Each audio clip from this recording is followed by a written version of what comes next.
ప్రకటన ప్రకటన గ్రంథం 3వ అధ్యాయం 19వ వచనాన్ని ఒకసారి చదవండి. నేను ప్రేమించు వారందరినీ గద్దించి శిక్షించుచున్నాను. గనుక నీవు ఆసక్తి కలిగి మారు మనసు పొందుము. చదవక ఇదిగో నేను తలుపు నద్ద నిలబడి నిలుచుండి తట్టుచున్నాను. ఎవడైనను నా స్వరమును విని తలుపు తీసిన ఎడల నేను అతని యొద్దకు వచ్చి అతనితో నేను నాతో కూడా అతడును భోజనము చేయును. నేను జయించి నా తండ్రితో కూడా నేను సింహాసనమునందు కూర్చున్న ప్రకారము జయించు వారిని నాతో కూడా నా సింహాసనమునందు కూర్చుండనిచ్చెదను. హల్లెలూయా. గట్టిగా చెప్పాలి హల్లెలూయా. ఈ ప్రకటన గ్రంథం 3వ అధ్యాయము 19వ వచనంలో ప్రభు మనతో ఏమని మాట్లాడుతున్నాడంటే, నేను ప్రేమించిన వారిని గద్దించి శిక్షిస్తాను. తర్వాత అన్నాడు, గనుక నీవు ఆసక్తి కలిగి మారు మనసు పొందుము. దేవుడు నిజముగా మనల్ని ప్రేమిస్తూ ఉన్నాడు. నిజముగా దేవుడు మనల్ని ప్రేమించి ఆకాశమును, భూమిని, సూర్య చంద్ర నక్షత్రములను, తర్వాత లోయలను, మెట్టలను, పర్వతాలను, సృష్టి యావత్తును మనకు దేవుడు దయచేశాడు. ఇవన్నీ ఎవరి కోసం అంటే మనల్ని ప్రేమిస్తున్నాడు కాబట్టి ఇవన్నీ మనకు దేవుడు దయచేశాడు. నిజముగా దేవుడు మిమ్మల్ని ప్రేమించి బ్రతికించాడు. దేవుడు మిమ్మల్ని ప్రేమించి ఆరోగ్యం ఇచ్చాడు. దేవుడు మిమ్మల్ని ప్రేమించి పిల్లల్ని ఇచ్చాడు. దేవుడు మిమ్మల్ని ప్రేమించి మీకు కావలసిన నివాస స్థలము కావచ్చు, స్థలములు కావచ్చు, తర్వాత కుటుంబములు కావచ్చు, అన్నిటినీ దేవుడు మిమ్మల్ని ప్రేమించి ఇచ్చాడు. నిజముగా మనల్ని ప్రేమిస్తున్న దేవుడు ఎవరైనా ఉన్నారంటే ఆయన భూమిని, ఆకాశముని సృష్టించిన సృష్టికర్త అయినటువంటి దేవుడు మాత్రమే మనల్ని ప్రేమించుచున్నాడు. అందుకేనంటాడు, శాశ్వతమైన ప్రేమతో నేను నిన్ను ప్రేమిస్తున్నాను గనుక విడవక నీ ఎడల కృప చూపుచున్నాను. హల్లెలూయా. దేవుడు అంటున్నాడు, నేను ప్రేమించుచున్న వారిని గద్దించి శిక్షించుచున్నాను. తర్వాత అన్నాడు, నీవు ఆసక్తి కలిగి మారు మనసు పొందుము. దేంట్లో మారు మనసు పొందాలి? ఆసక్తి కలిగి మారు మనసు పొందాలి. ఏ దాంట్లో మారు మనసు పొందాలంటే నిజముగా లోకములో ఉన్నటువంటి నీ రోత పాత జీవితమును దేవుని ఎదుట విడిచిపెట్టి మారు మనసు పొంది యేసే నిజమైన దేవుడని, ఆయన తప్ప ఈ లోకములో ఎవరూ లేరని, నీవే ఆయన నా కొరకు ప్రాణం పెట్టాడని, ఆయన నా పాపముల కొరకు కలవరి శిలువలో తన పరిశుద్ధమైన రక్తాన్ని చిందించాడని మనము నమ్మి మారు మనసు పొందితే, ఆసక్తి కలిగి మనము మారు మనసు పొందితే దేవుడంట మనము జయించేటట్లుగా, లోకమును జయించేటట్లుగా దేవుడు కృప చూపి ఆయన సింహాసనం మీద మనల్ని కూర్చుండబెడతాడంట. హల్లెలూయా. అందుకే అంటున్నాడు దేవుడు, ఆసక్తి కలిగి మారు మనసు పొందండి. ప్రభు రాకడది సమీపముగా ఉంది. ప్రభు మధ్యాకాశములోనికి మహామహిమతో రానయ్యున్నాడు. ఆయన ఏ దొంగ వలె ఏ చామున వస్తాడో తెలియదు, ఎప్పుడు వస్తాడో తెలియదు. రాత్రి వస్తానని చెప్పలేదు, పగులు వస్తానని చెప్పలేదు, మధ్యాహ్నం వస్తానని చెప్పలేదు, సంవత్సరం తర్వాత వస్తానని చెప్పలేదు, 10 సంవత్సరాల తర్వాత నేను వస్తానని చెప్పలేదు. కానీ నేను ఎప్పుడు వస్తానో మీకు తెలియదు కనుక మీరు ఆసక్తి కలిగి మారు మనసు కలిగి బాప్తీసము తీసుకొని నా రాకడ కొరకు ఎదురు చూచినట్లయితే మీరు రెప్పటాటున రాకడలో మహిమ మేఘం ఎక్కబడి ఇదిగో నా రాజ్యములో మీరు ఉంటారని దేవుడు ఈ రాత్రి మనందరితో మాట్లాడుతూ ఉన్నాడు. హల్లెలూయా. నిజముగా దేవుడు మొదటిసారిగా వచ్చాడు పాపములో ఉన్న మనల్ని రక్షించడానికి లోకానికి చిన్ని బాలునిగా వచ్చి 33.5 సంవత్సరాలు లోకములో జీవించి 33.5 సంవత్సరాలు జీవించి మన పాపముల కొరకు కలవరి శిలువలో ప్రాణం పెట్టి రక్తము కార్చి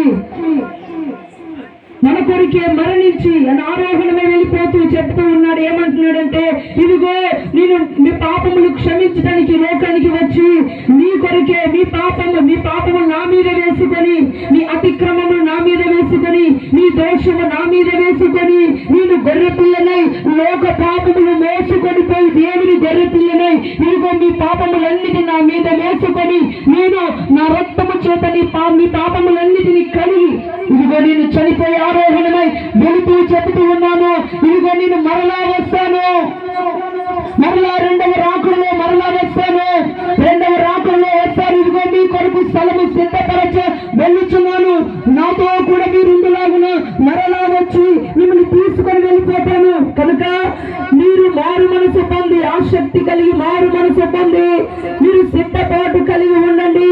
నేను ఆలస్యము చేయకుండా నేను మధ్యాకాశంలోనికి మరలా రెండవ రాకడలో వస్తాను. కనుక మీరు మారు మనసు పొంది పాపములను మాని, అబద్ధాలు మాని, సినిమాలు మాని, సీరియళ్లు మాని, లోక సంబంధమైన జీవితమును మాని మారు మనసు పొంది యేసే నిజమైన లోక రక్షకుడు, ఆయనే నా పాపముల కొరకు ప్రాణం పెట్టాడు, ఆయనే లోక రక్షకుడు, ఆయనే నా పాపములు క్షమించుటకు అధికారము కలిగిన దేవుడు, ఆయన తప్ప ఈ లోకములో ఏ దేవుడు లేడని నువ్వు ఆసక్తి కలిగి మారు మనసు కలిగి బాప్తిసము తీసుకొని నువ్వు రెండవ రాకడకు సిద్ధపడినట్లయితే రెండవ రాకడలో మహిమ శరీరముతో నువ్వు ఆయనతో కూడా ఎత్తబడతావు. హల్లెలూయా. అందుకే ఆసక్తి కలిగి ఆసక్తి ఉండాలి.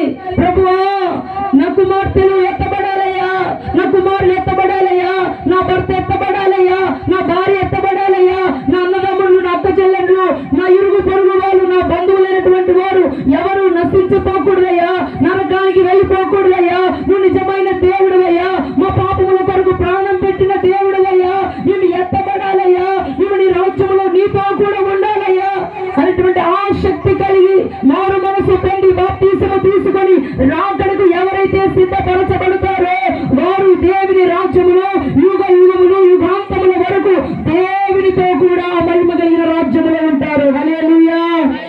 అయితే దేవాని రాజ్యములో ఉండాలయ్యా, నా కుటుంబం ఉండాలయ్యా, నా పిల్లలు ఉండాలయ్యా, దేవాని రాజ్యములో నేను ఉండాలి.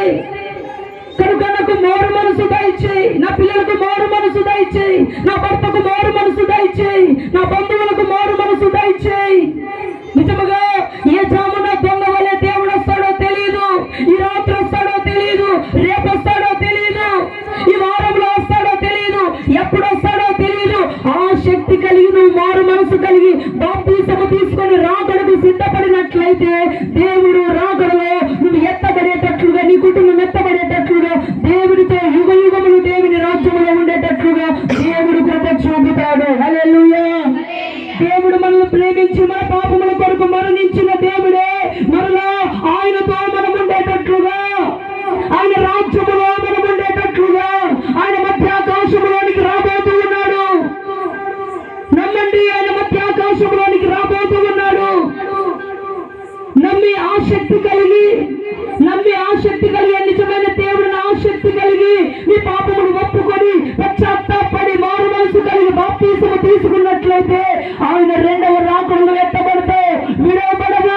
ఈ కృపా కాలములో దేవుని కృప అతి దేవుని ప్రేమ అతి విస్తారముగా ఉంది, దేవుని కృప అతి విస్తారముగా ఉంది. ఈ కృపా కాలం అయిపోయిన తర్వాత 7 ఏళ్ల భయంకరమైన శ్రమలు వస్తాయి. ఆ భయంకరమైనటువంటి శ్రమల కాలములో నువ్వు విడవబడకూడదు. 7 ఏళ్ల శ్రమల కాలములో నువ్వు విడవబడినట్లయితే, నీ కుటుంబం విడవబడినట్లయితే భయంకరమైనటువంటి శ్రమలు వస్తాయి. అప్పుడు నువ్వు మరణించాలని ఎన్ని ప్రయత్నాలు చేసినా మరణము నీ దగ్గరికి రావు. ఎందుకోసమంటే నువ్వు విడవబడేవు కనుక ఆ భయంకరమైనటువంటి ఘోరమైనటువంటి శ్రమలు అనుభవించేంత వరకు నువ్వు మరణించావు.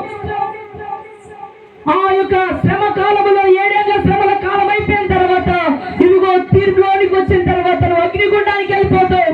కనుక నువ్వు మారు మనసు పొందాలి.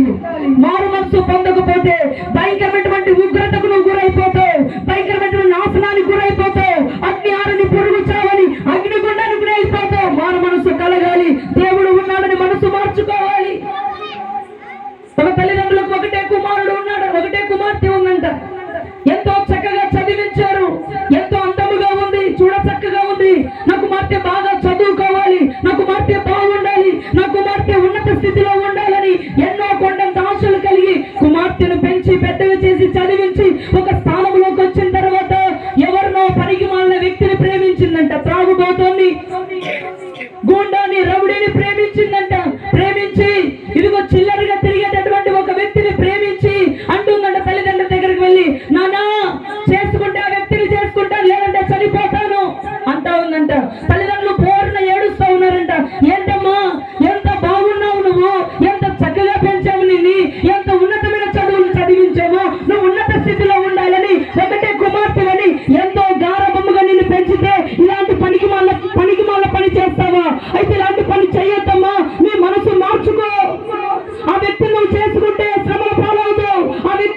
చేసుకుంటే ఇదిగో నిన్ను మోసం చేస్తాడు, ఆ వ్యక్తిని నువ్వు చేసుకుంటే భయంకరమైనటువంటి రీతిలోకి వెళ్ళిపోతావని ఆ తల్లిదండ్రులు ఎంతో రొమ్ము కొట్టుకొని చెప్పారంట.